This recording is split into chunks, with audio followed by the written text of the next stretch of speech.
너희 몸을 하나님이 기뻐하시는 거룩한 산 제물로 드리라.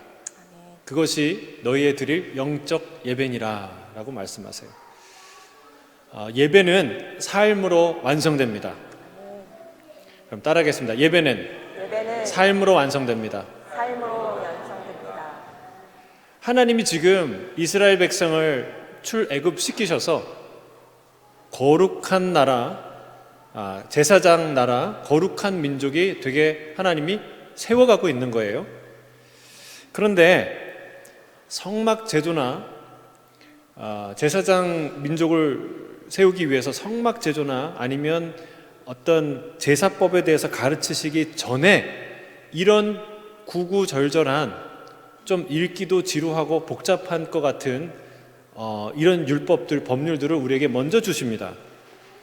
자, 성경이요, 가만 읽다 보면 오락가락하는 것 같아요. 이 얘기 했다가 저 얘기 했다가 갑자기 난데없이 족보가 나왔다가 뭐 노래가 나왔다가 뭐가 나왔다가 이런 것 같아요. 근데 여러분, 성경은 오락가락하는 게 없어요. 성경은 누가 쓰신 겁니까? 우리 몸속에 DNA, 그 복잡한 놀라운 섬세한 DNA를 설계하신 바로 그분이 우리에게 주신 말씀이 성경인 줄 믿습니다. 성경은요, 영적인 광맥이에요. 광부는요, 그 광맥에 들어가서 돌을 캐는데 대충 보지 않습니다. 돌 하나, 흙 하나, 사금을 캐는 사람 보세요. 이렇게 냇가에서 그 사금을 하는데 모래알 하나하나를 봐요. 왜요? 거기에 금이 있으니까. 여러분, 이 말씀은 영적인 광배인 줄 믿습니다. 그러니까 우리가 말씀을 하나하나 유심히 봐야 돼요. 왜요? 그 안에 놀라운 하나님의 비밀이, 보석이, 놀라운 하나님의 진리가 그 안에 있기 때문에 그렇습니다. 자, 그러면 이 복잡한 법률들은 무엇을 말하고 있는가? 왜 주셨는가? 여러분, 제사장 나라 거룩한 백성은 제사만 잘 드리면 그러면 되는 게 아니라는 것을 보여주시고 말씀하고 계신다는 사실이에요. 하나님이 기뻐하시는 것은 천천의 순양과 만만의 강물 같은 기름이 아니라는 것을 우리가 지난 시간에 들었어요. 그럼 뭘 기뻐하신다고요? 정의를 행하는 것, 인자를 사랑하는 헤세드, 긍휼과 자비를 사랑하는 것과 그리고 겸손히 하나님과 동행하는 것을 하나님이 원하신다고 말씀하시는 거예요.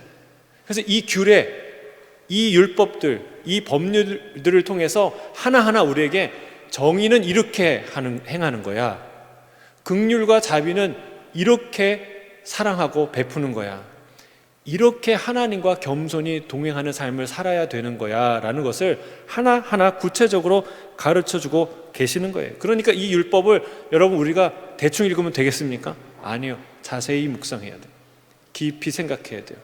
물론 이게 수천 년 전의 율법이기 때문에, 법률이기 때문에 우리 실정에 잘 안 맞는 부분이 있어요. 그걸 다 문자적으로 적용하라는 게 아니에요. 그러나 우리가 역사와 문화와 또 여러 가지 간극이 있다는 것을 우리가 다 이해합니다. 그런 마음을 갖고 성경을 읽으면 성경 안에 그러면 읽을 게 없냐? 아니요. 아주 이 율법 안에 하나님의 메시지, 법 정신, 법의 원리가, 우리가 사는 하나님과 우리 이웃과의 관계의 이 원리가 아주 분명하게 담겨 있다는 거예요. 그거를 우리가 붙들고 적용하는 것이 중요하다는 것이죠. 오늘은 하나님이 배상의 원리에 대해서 말씀하세요. 배상법의 정신은 무엇인가? 원리가 무엇인가? 그것은 남의 것을 내 것처럼 소중히 여기라는 거예요. 남의 삶을 존중하고 남의 소유를 존중하고 빌렸다면 그것을 내가 소중히 사용하고 손해를 끼쳤다면 정말 내 것 같은 마음으로 다시 갚고 그런 마음을 가지고 살라는 거예요. 말씀이 육신이 되신 예수님께서 제자들에게 아주 중요한 말씀을 하셨어요. 성경을 이해하고 성경 말씀을 통찰하는데 아주 중요한 단서가 되는 말씀을 하셨어요. 마태복음 7장 12절이에요. 같이 한번 읽어보겠습니다. 시작. 그러므로 무엇이든지 남에게 대접을 받고자 하는 대로 너희도 남을 대접하라. 이것이 율법이요 선지자니라. 이것이 율법이요 선지자니라 라는 말은요 아무나 못하는 거예요. 그리고 예수님이 아무 때나 하지 않아요. 그러니까 이런 표현은요 아주 잘 들어요. 귀를 열고 눈을 바짝 뜨고 봐야 돼요. 무슨 뜻입니까? 율법이요 선지자라는 것은 율법과 예언서가 말하는 본 뜻이, 원래 뜻이, 그 정신이 이것이다 라고 하는 말이에요. 어떤 거예요? 무엇이든지 너희가 받고자 하는 대로 남에게 대접하라. 여러분, 이게 아주 단순한 원리인데 너무나 중요한 원리예요. 그래서 사람들이 간과하고 잘 이해하지 않고 이해하지 않으려고 하고 잘 지키지 않는 원리예요. 이게 배상법에 이 원리가 고스란히 담겨 있어요. 저는 오늘 이 말씀을 읽을 때 남에게 대접받고 싶은 대로 남을 먼저 대접하는 삶의 예배자가 되시기를 주의 이름으로 축복합니다. 아멘. 우리 본문 28절에서 32절을 한번 다시 읽겠습니다. 28절에서 32절 시작. 소가 남자나 여자를 받아서 죽이면 그 소는 반드시 돌로 쳐서 죽일 것이요 그 고기는 먹지 말 것이며 임자는 형벌을 면하려니와 소가 본래 받는 버릇이 있고 그 임자는 그로 말미암아 경고를 받았으되 단속하지 아니하여 남녀를 막론하고 받아 죽이면 그 소는 돌로 쳐 죽일 것이고 임자도 죽일 것이며 만일 그에게 속죄금을 부과하면 무릇 그 명령한 것을 생명의 대가로 낼 것이요 아들을 받든지 딸을 받든지 이 법규대로 그 임자에게 행할 것이며 소가 만일 남종이나 여종을 받으면 소 임자가 은 30세겔을 그의 상전에게 줄 것이요 소는 돌로 쳐서 죽일지니라. 소가 사람을 받아서 죽이면 그 소를 쳐 죽이라고 말합니다. 하나님이 피는 내가 피의 대가를 찾을 것이다 라고 말씀하셨어요. 그런데 소가 원래부터 받는 버릇이 있는 소예요. 그걸 알고도 경고를 받고도 단속하지 않으면 그 임자도 그 주인도 소 주인도 함께 죽이라고 말씀하십니다. 만일 속죄금을 요구하면 그 생명의 대가로 그것을 큰 액수겠죠. 기꺼이 내라라고 말씀하세요. 자녀를 받아서 죽였다면 똑같은 원리에서 처분하라라고 얘기하고요. 종을 받아 죽였다면 그 소는 돌로 쳐 죽이고 그 종의 주인에게 은 30세겔을 갚으라. 은 30은 종을 사는 값이죠. 그것을 풀로 다 갚으라라고 말합니다. 사랑하는 성도 여러분, 사람 죽는 사건은 엄중한 사건입니다. 그러나 소가 받아서 내가 고의적으로 내가 죽인 게 아니고 소가 받아서 죽었을 경우 생명의 대가로 속죄금을 내긴 하지만 살인죄로 취급하지는 않았어요. 그런데 다만 한 가지, 평소에 소가 받는 버릇이 있는 소임을 알고도 단속하지 못하여 그 소가 사람을 받아서 죽이면 그 죄는 살인죄에 해당하는 엄중한 죄다라고 주님이 말씀하시는 거예요. 살인죄나 고의적인 살해는 아니죠. 그러나 적어도 살인 방조죄와 같은 그런 엄중한 잘못이라는 범죄라고 말하는 것입니다. 음주운전이 있죠. 음주운전으로 한 사람을 쳐서 죽인다면 어떻게 될까요?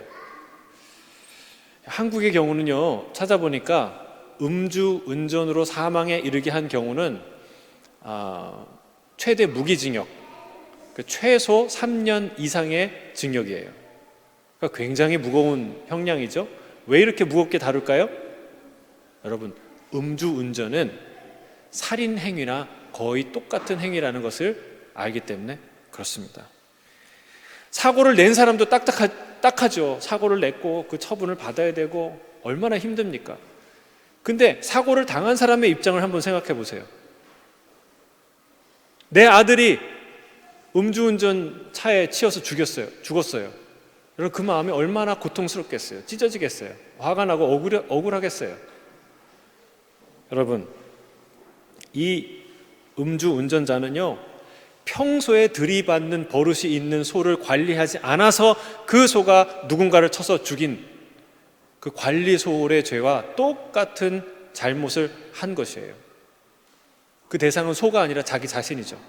술 먹은 자기 자신, 절제할 수 없는 위험한 자기 자신을 제어하지 않고 조절하지 않은 거예요. 뭐 술 취해서 술 취한 김에 그냥 못 모르고 했어요. 그럼 술 먹지 말아야죠. 그게 얼마나 위험한 일을 초래하는 거라면 그것을 알면 술을 먹지 말아야 돼요. 무면허 운전, 무보험 운전 다 같은 맥락의 잘못이라고 말할 수 있습니다. 여러분, 위험 요소를 감지했다면 그 위험 요소를 관리하라는 거예요. 관리하라. 그 관리할 책임이 너에게 있다라는 거죠. 여러분, 개도 잘 관리해야 됩니다. 개는 힘이 좋은 개도 주인에겐 말 잘 듣죠. 그런데 여러분, 우리 개는 너무 착해서 다른 사람 안 물어. 그렇게 말하기 전에 개 목줄을 달고 다른 사람을 해할 때 막을 수 있는 준비를 해야 된다는 거예요. 관리해야 된다는 거예요. 제가 언젠가 말씀드렸는데 저희 동네 살기 좋은 조용한 동네인데 큰 개가 검은 셰퍼드가 저를 따라온 적이 있다고 말씀드렸죠. 제가 개 좋아해요. 정말 좋아하는데 큰 개도 좋아해요. 근데 그 개는 진짜 무섭더라고요. 막 좋다고 확 들어서 발을 제 가슴에 대는데 가슴에 그 앞발이 여기까지 오는 거예요. 거의 제 키만한 그런 개예요. 시커먼 개인데 그 갈색 줄무늬가 있는 무서운 개예요. 좀 화가 나더라고요. 왜 이런 개를 도대체 주인이 누군가 관리를 안 하나. 무서워서 이게 집으로 들어가는데 따라 들어오는 거예요. 그럼 그런 걸 다 관리해야 된다는 거예요. 위험 요소가 있으면 단속해야 된다는 거예요. 그게 상대를 소중히 여기는 삶의 태도다. 야고보 사도는 이렇게 말합니다. 야고보서 2장 8절에 같이 한번 읽어볼까요? 시작. 너희가 만일 성경에 기록된 대로 내 이웃 사랑하기를 내 몸과 같이 하라 하신 최고의 법을 지키면 잘하는 것이거니와. 이웃 사랑은 어떻게 해야 된다고요? 내 몸같이, 내 몸을 아끼듯이 하라고 말씀하십니다. 그게 최고의 법이라는 거예요. 여러분, 내 자녀가 뒤에 옆에 내 아내가 차에 탄다면 음주운전 하겠습니까? 술이 만취했어요. 내 옆에 내 아내가 타요. 내 뒤에 내 자식이 타요. 그럼 음주운전 해보겠습니까? 야, 내가 술 먹었는데 멀쩡해, 괜찮아, 내가 한번 운전하고 보여줄게. 그리고 탈까요? 그럼 미친 사람이에요. 안 되는 거예요. 대리운전 부르겠죠. 차 두고 기차를 타거나 대중교통 이용하겠죠. 그게 정상이에요. 정말 사랑하면 그 위험 요소를 단속하게 되어 있습니다. 그게 바로 이 땅에서 정의를 행하며 인자를 사랑하며 하나님과 겸손히 동행하는 자의 삶이라는 것이죠. 그런 삶을 사시길 바랍니다. 오늘 본문 33절에서 36절까지의 말씀, 안전의 문제에 관해서 또 말씀하세요. 같이 읽겠습니다. 시작. 사람이 구덩이를 열어두거나 구덩이를 파고 덮지 아니하므로 소나 나귀가 거기에 빠지면 그 구덩이 주인이 잘 보상하여 짐승이 임자에게 돈을 줄 것이요 죽은 것은 그가 차지할 것이니라. 이 사람의 소가 저 사람의 소를 받아 죽이면 살아있는 소를 팔아 그 값을 반으로 나누고 또한 죽은 것도 반으로 나누려니와 그 소가 본래 받는 버릇이 있는 줄을 알고도 그 임자가 단속하지 아니하였으면 그는 소로 소를 갚을 것이요 죽은 것은 그가 차지할지니라. 자기가 필요해서 구덩이를 팠는데 그걸 덮지 않고 관리하지 않아서 지나가는 소와 나귀가 빠져서 다쳤다. 그러면 잘 배상하라는 거예요. 여러분, 잘 배상해야 돼요. 그냥 배상하는 게 아니에요. 자, 그리고 소가 소를 받아서 죽으면 그 살아있는 소를 팔아서 그 값을 절반 나누고 죽은 소도 절반으로 나누라는 거예요. 근데 여기서도 또 하나, 단속하지 않아, 그 소가 원래 받는 버릇이 있는데도 불구하고 단속하지 않아서 소가 소를 받으면 어떻게 해야 돼요? 그 소를 주라는 거예요. 그리고 죽은 소는 자기가 갖고 살아있는 소를 주라는 거예요. 그러니까 여기서도 단속의 책임을 강조합니다. 위험을 인지했다면 반드시 관리하고 예방하라는 거예요. 안전한 세상을 만드는 것, 그것이 하나님의 뜻입니다. 그것이 사람을 사랑하는 방법이에요. 아주 중요한, 소중한 방법이에요. 여러분 중에 안전관리에 관한 일들을 하시는 분이 계시는 줄 알아요. 그러니까 설계나 감리나 감독이나 지도하는 그런 분들은 그냥 따분한 일을 반복해서 하는 게 아니에요. 그냥 행정적인 일을 그냥 했던 얘기를 또 하고 또 하는 게 아니에요. 그것은 굉장히 중요한 사랑의 실천이에요. 안전한 세상은, 안전을 만드는 것은 바로 사랑의 실천에서 온다는 사실이에요. 성수대교가 붕괴하고 삼풍백화점이 무너지고 세월호가 침몰하는 것은 다 어디에서 온 것입니까? 여러분, 안전보다 이득을 더 앞서서 생각한 그 어리석은 이기심의 결과가 아닙니까? 이것은 양심과 윤리의 부재이기 전에 근본적으로 주님이 얘기하는 거예요. 사랑의 부재다. 사랑의 부재. 내 가족, 내 자녀가 살 집이라면, 내 자녀가 탔으면 그 배에 그렇게 안 한다는 거예요. 여러분, 내 집을 짓는데 그냥 콘크리트 빼고 저것도 빼고 이것도 빼고 그러겠습니까? 이것도 넣고 저것도 넣고 더 넣죠. 여러분, 설계부터 다를 거 아니에요. 감리도 다를 것이에요. 여러분, 사랑한다면 안전한 세상을 만드는데 우리 모두가 노력해야 한다는 사실이에요. 그게 하나님의 뜻이에요. 자, 사랑한다면 관리해야 되는데 관리해야 되지만 관리가 잘 안 되는 것이 있어요. 우리 주변에. 그건 바로 우리의 말입니다. 말. 여러분, 교통사고는 그렇게 자주 일어나지 않아요. 우리가 갖고 있는 소유물로 일어나는, 우리 개가 사람을 물거나 하는 일은 자주 일어나지 않아요. 그런데 놀랍게도 우리 입의 말은 하루에도 2번, 3번 상처를 주고 사건을 일으켜요. 그래서 야고보 사도는 뭐라고 얘기하냐면, 혀는 능히 길들일 사람이 없나니 쉬지 아니하는 악이요 죽이는 독이 가득한 것이다 라고 말하고 있어요. 사랑하는 성도 여러분, 우리 주변을 잘 단속하시고 잘 관리하는데, 특별히 여러분, 사랑하는 성도 여러분, 우리의 말을 잘 관리하시기를 주의 이름으로 축복합니다. 말을 삼가하고 가려서 하는 것, 그게 사랑이고 배려다 라고 성경은 말하는 거예요. 혀를 잘 절제하고 단속해서 안전한 가정, 행복한 공동체 만들어가는 저와 여러분이 되시기를 주의 이름으로 축복합니다. 그것이 이 땅에서 정의를 행하고 인자를 사랑하고 겸손히 하나님과 동행하는 삶이다 가르쳐 주시는 거예요. 자, 22장 1절부터 4절, 이 도둑질에 대한 배상에 관한 이야기를 합니다. 1절부터 4절 같이 읽겠습니다. 시작. 사람이 소나 양을 도둑질하여 잡거나 팔면 그는 소 1마리에 소 5마리로 갚고 양 1마리에 양 4마리로 갚을지니라. 도둑이 뚫고 들어오는 것을 보고 그를 쳐 죽이면 피 흘린 죄가 없으나 해 도준 후에는 피 흘린 죄가 있으리라. 도둑은 반드시 배상할 것이나 배상할 것이 없으면 그 몸을 팔아 그 도둑질한 것을 배상할 것이요 도둑질한 것이 살아 그의 손에 있으면 소나 나귀나 양을 막론하고 갑절을 배상할지니라. 자, 도둑질하여 잡거나 팔면 소 1마리에 소 5마리, 양 1마리에 양 4마리로 갚으라고 말합니다. 하나님이 아주 분명하게 얘기해요. 도둑질한 것은 반드시 갚아라. 갚을 수 없다면 네 몸을 팔아서라도 갚아라 라고 엄중하게 경고하십니다. 그리고 도둑질한 것이 손에 있으면, 그러면 자, 이게 네 거니까 가져가, 그러면 끝나는 게 아니에요. 갑절을 배상하라고 얘기해요.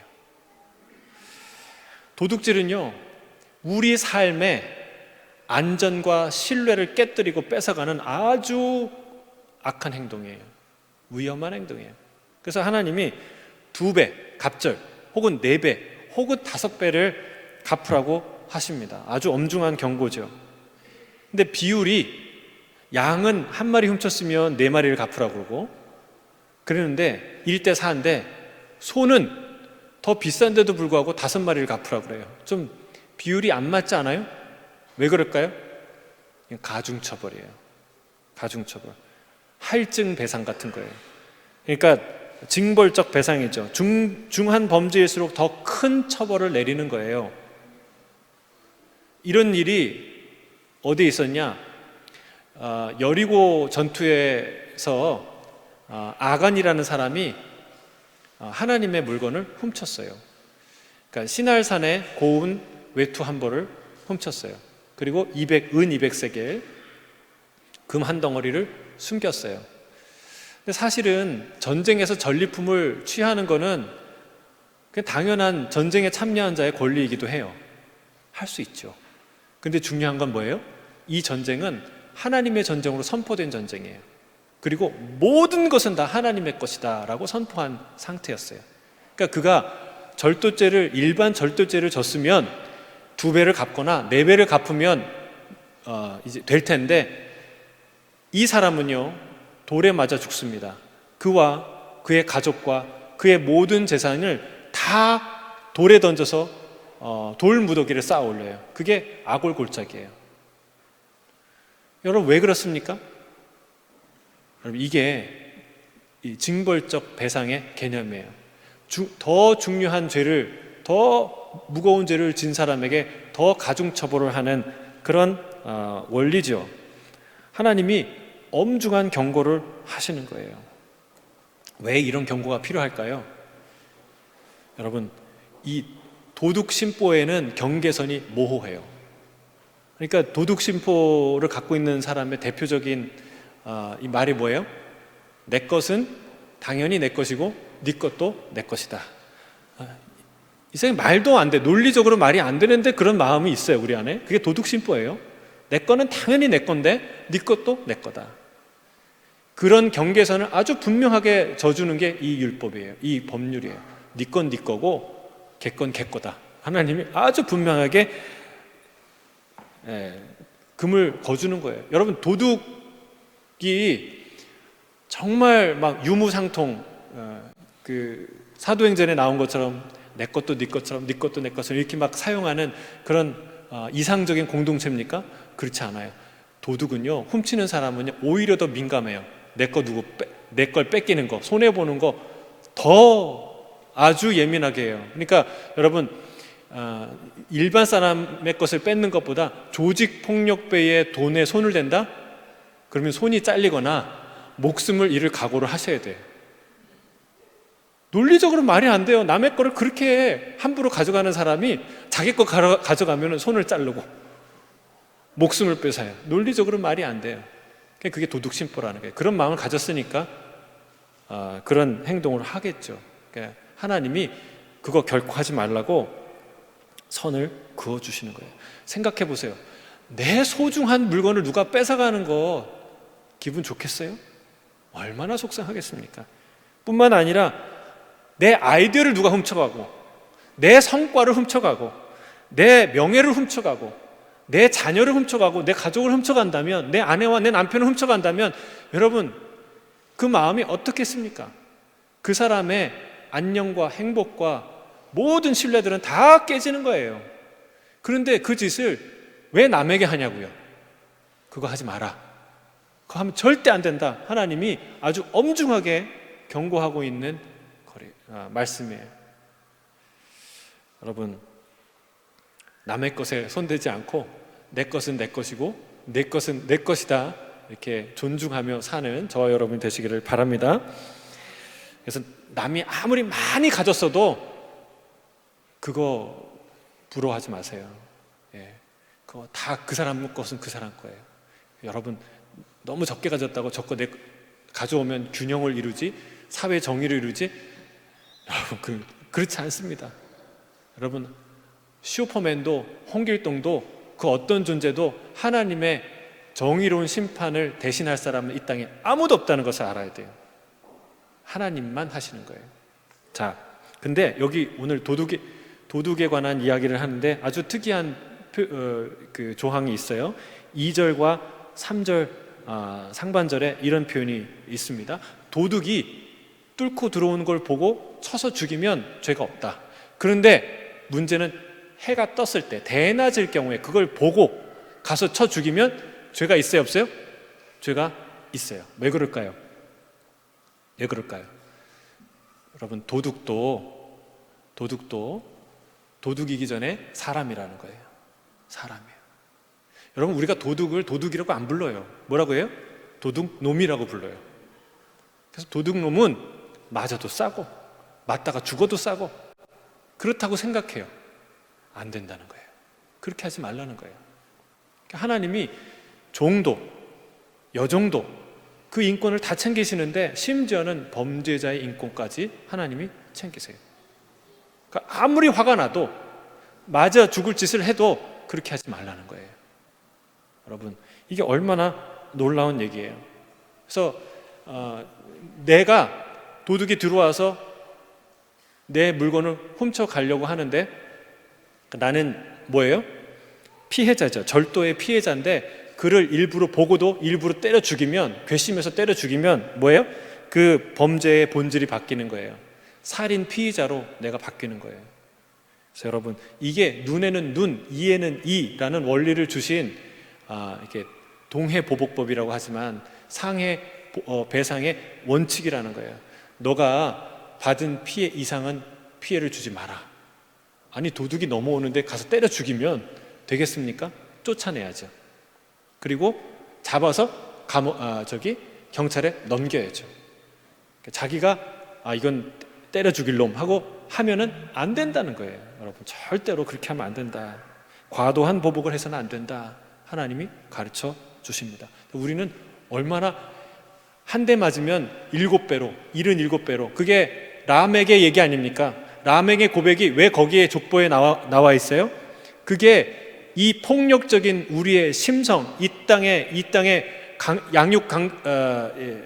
강식의 그 약육강식의 폭력적인 이 세상의 본질을 말하기 때문에 람에게 노래가 거기에 나오는 거예요. 누가 나 건드렸어? 내가 7배 응징할 거야. 누가 나를 상처 줬어? 내가 너를 죽여버릴 거야. 이런 게 세상의 정신이라는 거예요. 주님은 그렇게 하지 마라. 네가 피해 받은 만큼 보상을 청구해라. 이렇게 얘기하는 거예요. 자, 5절 한번 보시겠습니까? 5절부터 타인의 소유나 임대물 손실에 대한 배상 이야기를 합니다. 5절 같이 읽을게요. 시작. 사람이 밭에서나 포도원에서 짐승을 먹이다가 자기의 짐승을 놓아 남의 밭에서 먹게 하면 자기 밭에 가장 좋은 것과 자기 포도원에 가장 좋은 것으로 배상할지니라. 내 소나 나귀가 이렇게 뭘 먹다가 남의 밭에 가서 열매를 먹었어요. 그러면 어떻게 해요? 내 밭에 있는 가장 좋은 곳으로 배상하라. 왜 똑같은 게 아닐까요? 왜 가장 좋은 것으로? 아까도 잘 배상하라고 그랬죠? 이게 뭐예요? 플러스 알파예요. 플러스 알파. 이게 바로 마음을 담는 방법이에요. 마음을 담는 방법.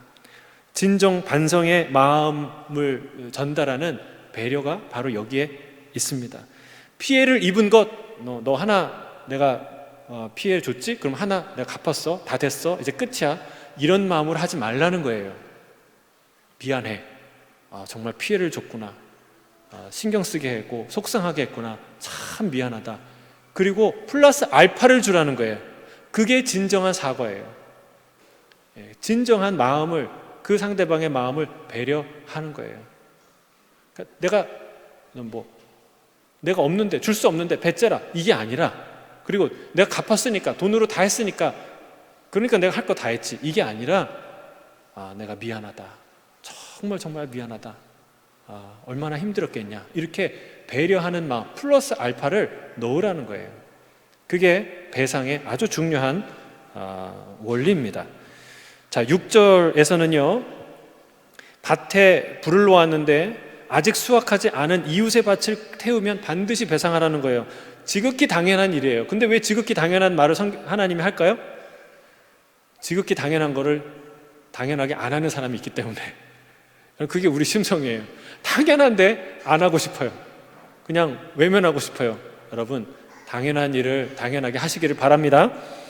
그리고 7절, 8절에 보면 돈이나 물품을 이웃에게 맡겼다가 그 집이 털렸어요. 도둑을 맞았어요. 근데 도둑이 잡히면 그 도둑이 2배 배상하는 거예요.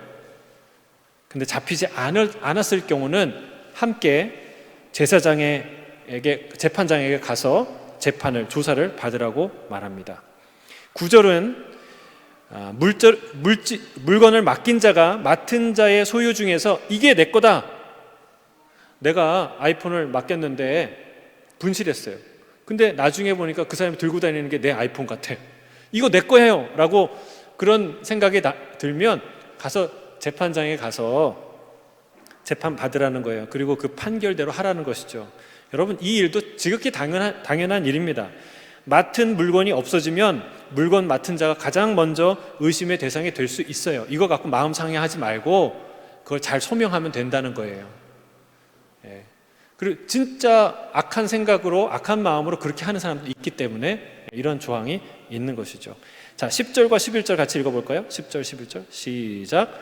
사람이 다른 짐승을 이웃에게 맡겨 지키게 하였다가 죽거나 상하거나 끌려가도 본 사람이 없으면 두 사람 사이에 맡은 자가 이웃의 것에 손을 대지 아니하였다고 여호와께 맹세할 것이요 그 임자는 그대로 믿을 것이며 그 사람은 배상하지 아니하려니와.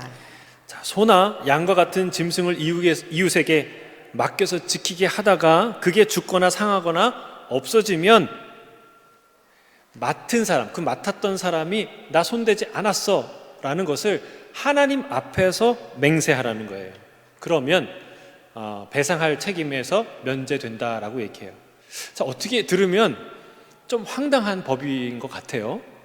황당한 법인 것 같아요. 그냥 나 안 했어 라고 맹세하면 안 했다고 인정되는 그런 법인 것 같은데, 여러분, 세상에요 황당한 법이 참 많습니다. 예를 들어 유럽의 중세사회에 한참 유행했던 법 중에 하나가 뭐냐면 결투재판이에요. 결투재판. 그러니까 상대방의 누가 유무죄를 가리기 어려운 상황, 결정적인 증거가 나오지 않는 상황에서 죄인으로 지목된 피의자가 그 결투를 신청할 수 있어요. 그래서 결투가 되면 승자는 뭐예요? 죄가 없는 거예요. 패자는 죄인인 거예요. 그래서 패자의 시체를 거리에 전시하고 하는 그런 재판이 있었어요. 얼마나 황당해요. 그러니까 힘이 있는 사람은 물건을 뺏고서도 결투 재판에서 상대방을 죽이고 나면 면죄부를 받는 이런 황당한 재판인데, 이게 굉장히 많이 성행했고 또 그것이 법적으로 금지된 이후에도 실제로 많이 이렇게 됐다는 거예요. 근데 왜 이런 일들이 있는가? 여러분, 우리가 법정에서조차 가리기 힘든, 누가 잘못인지 가리기 힘든, 입증하기 힘든 그런 일들이 세상에 많다는 거예요. 그럴 때 어떻게 해야 되느냐? 그럴 때 두 사람이 하나님 앞에 서서 하나님 앞에 맹세하라는 거예요. 그리고 그를 신뢰하고 믿어주라는 거예요. 여러분, 이게 왜 필요합니까? 여러분, 우리가 분명히 저 사람은 잘못했어요. 그런데 법적으로 뭔가를 규명할 수가 없어요. 그럴 때는 어떻게 해요? 내가 그 정의를 실현하려고 해요. 그 피해를 주든지 복수를 하든지. 그거 하지 말라는 거예요. 여러분, 법적으로 분명하게 판단하기 어려울 때는 하나님께 맡기라는 거예요. 여러분, 하나님 살아계십니까? 하나님 살아계세요. 반드시 정의를 행하세요. 그가 고이든 악의를 가지고 만약에 거짓말을 한다면 하나님은 반드시 그에게 보응하실 줄로 믿습니다. 지금 억울해 보여도 여러분, 그래서 영화 같은데, 드라마나 영화 같은데 그게 참 많은 소재가, 홍길동 같은, 그리고 법의 테두리에서는 할 수 없는데 실제로 악한 사람들을 암살하고 돌아다니는 그런 영화들이 많은데, 그 영화가 속은 시원할지 모르지만 굉장히 위험한 사상을 담고 있어요. 이 말씀에 위배되는 거예요. 여러분, 법으로 판결할 수 없는 명확한 일들은 하나님께 맡기세요. 반드시 하나님이 그 삶 가운데 갚으실 거예요. 억울해하지 마세요. 반드시 하나님 살아계십니다. 그거 안 하면 차라리 내가 그냥 그 사람의 말을 신뢰하고 사는 게 훨씬 낫습니다. 그렇지 않으면 분노에 사로잡히고 잘못된 일을 저지르게 되고 잘못된 인생을, 파괴적인 삶을 살게 된다는 사실이에요. 자, 12절에 보니까 자기 집에서 분실하면, 그러니까 자기 집이라는 건 맡은 사람의 집에서 분실이 되면 누구 책임이라는 거예요? 맡은 사람의 책임이에요. 어떤 책임이요? 관리 소홀 책임이 그에게 있다. 자기 집에서 잃어버렸으니까. 그런데 들짐승에게 찢겼으면 배상하지 않아도 된다. 요셉의 형들이 이거를 사용했죠. 이 원리를 악용했어요. 동생의 옷을 가져다가 찢어가지고 마치 짐승에게 잡아먹힌 것처럼 속이지 않았습니까?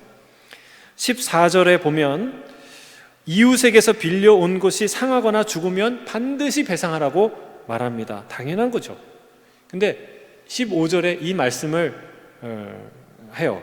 그러나 그 임자가 그와 함께 있을 때에, 그러니까 빌린 자가 어떤 의도적으로 빌린 것을, 임차한 것을, 그 물건을 상하게 한 것이 아님을 자기가 확인할 수 있을 때에 그때는 배상하지 마라 라고 얘기하는 거예요.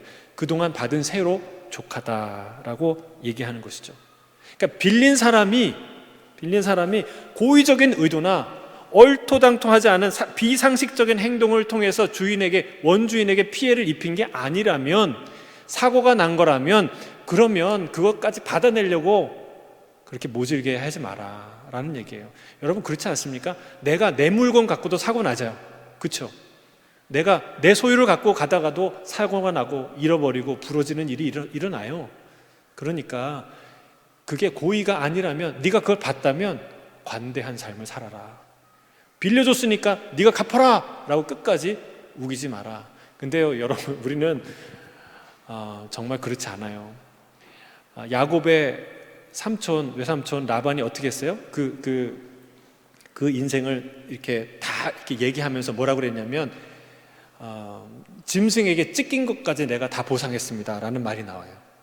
보상하지 않아도 되는데 그걸 보상을 요구했다는 거예요. 사랑하는 성도 여러분, 너그러운 삶을 사시기를 주의 이름으로 축복합니다. 그거를 성경이 말하고 있어요. 너그러운 마음을 갖고 살아라. 자, 오늘 배상의 원리를 우리가 살펴봤어요. 대접받고 싶은 대로 남을 대접하라고, 역지사지하라고 주님은 말씀하세요. 서로를 소중히 여기는 삶을 살아라는 거예요. 남의 것이니 함부로 대하지 말라. 남의 일이니 무관심하며 살지 말라. 내 삶의 위험 요소를 발견하면 관리하며 살아라. 남들이 피해받지 않도록 내 자녀를 위하듯 한 번 더 돌아보고 단속하라 말씀하세요. 훔친 것이 있다면 반드시 배상하라. 갑절로 배상하라. 플러스 알파로 배상하라. 손해를 입힌 것이 있다면 가장 좋은 것으로 배상하라. 빌린 것이 있다면 자기 것 같이 책임감을 갖고 소중하게 사용하라. 내 물건을 사용하듯 하라. 주님이 말씀하십니다. 사랑하는 성도 여러분, 하나님의 법은 사랑이에요. 사랑. 내 이웃을 내 몸처럼 사랑하라고 말씀하십니다. 이 배상의 원리에 그 마음이 담겨 있어요. 남을 생각하지 않고 자신의 이득을 생각하는 그 마음이, 그 이기심이 성수대교와 상품 백화점을 무너뜨리게 했고 세월호를 침몰하게 만든 거예요. 하나님은 우리가 서로를 진심으로 배려하고 사랑하는 그 안전한 세상 살기를 간절히 원하십니다. 사랑하는 성도 여러분, 우리는 배상의 책임이 있는 빚진 자임을 알아야 돼요. 우리는 하나님께 말할 수 없는 빚을 진 사람들이에요. 채권자가 아니라 채무자라는 거예요. 우리가 얼마나 큰 빚을 지며 삽니까? 1만 달란트. 영원히 갚을 수 없는 빚이에요. 그런데 채무자가 채권자처럼 살아가는 것은 악한 일이라는 거예요. 1만 달란트 탕감받은 사람이 100데나리온 자기에게 빚진 사람 멱살을 잡고 흔드는 것은 악한 일이라는 거예요. 우리 인생의 최대의 주주이시고 최대 채권자이신 그분이 너 내게 갚을 빚이 있지, 그거 네 이웃에게 갚으며 살아 라고 주님이 말씀하시는 거예요. 사랑하는 성도 여러분, 빚 갚는 심정으로 사시기를 주의 이름 축복합니다. 서로에게 채권자처럼 눈 흘기며 살지 않기를 바랍니다. 저 사람은 왜 저렇게 하지? 왜 그렇게 하지? 그게 아니라 내가 빚을 갚는 마음으로 살아야 한다는 것이죠. 마지막으로 하나 나누고 싶은데, 하나님의 사랑이 얼마나 큰지 제가 지난주에 창세기 큐티 묵상하면서 깨달았어요. 그것은 무지개 언약이에요. 무지개 언약. 오늘 순모임에서 그걸 나누게 될 텐데 아주 깊이 한번 나눠보세요. 거기에 놀라운 의미가 담겨 있어요. 여러분, 홍수 후에 무지개 언약을 주시죠. 어떤 의미입니까? 내가 다시는 모든 생물을 다 쓸어버리는 이 심판, 이 홍수를 내리지 않겠다 약속하시고 하늘에 무지개를 주세요. 그런데 이 언약에는 놀랍게도 어떤 의무를 부여하지 않습니다. 너가 그거를 보고 뭐를 기억하라든지 뭘 행하라든지 아무런 조건이 없어요. 다만 2번씩이나 하나님이 이렇게 얘기합니다. 내가 그것을 보고 언약을 기억하리라. 내가 기억하리라. 이 말을 2번이나 반복해서 말씀하세요. 이 무지개는 사실상 우리를 위한 언약의 도구가 아니라 하나님 자신을 위한 언약의 상징이라는 거예요. 그것을 볼 때마다 생각하신다는 거예요. 뭘 기억하십니까? 이걸 기억하는 거예요. 창세기 8장 21절 같이 읽겠습니다. 8장 21절 시작. 여호와께서 그 향기를 받으시고 그 중심에 이르시되 내가 다시는 사람으로 말미암아 땅을 저주하지 아니하리니 이는 사람의 마음이 계획하는 바가 어려서부터 악함이라. 내가 전에 행한 것 같이 모든 생물을 다시 멸하지 아니하리니. 다시는 모든 생물을 멸하지 않겠다는 약속을 기억하시는데, 그런데 그렇게 결단한 이유가 뭐예요? 사람의 마음이 계획하는 것이 어려서부터 악한 것을 내가 알았다라는 거예요. 하나님이 모르셨나요? 아셨죠? 이 말은 뭐예요? 알게 되었다는 뜻이 아니라 내가 이 악함을 이해하기로, 용납하기로, 받아들이기로 결단했다는 거예요. 이게 놀라운 결단이에요. 여러분, 홍수 심판으로 죄인이 의인이 되었나요? 세상의 모든 죄가 사라졌나요? 인간은 여전히 죄인이에요. 그 이후도 죄를 지었어요. 그러면 홍수 심판의 의미가 무엇입니까? 여러분, 이 홍수 심판의 의미는 바로 이 무지개 언약이에요. 그 노아 방주에서 나와서 첫 번째로 드린 그 예배 현장에서 하나님이 선언하신 이 약속이에요. 이 약속은 무슨 약속입니까? 아하, 그렇지. 이 인간은 어려서부터 생각하는 것이 악하고 약해서 죄를 지을 수밖에 없지. 내가 사랑하기로, 내가 감내하기로, 내가 끝까지 내가 용서하기로 하나님이 결단하신 거예요.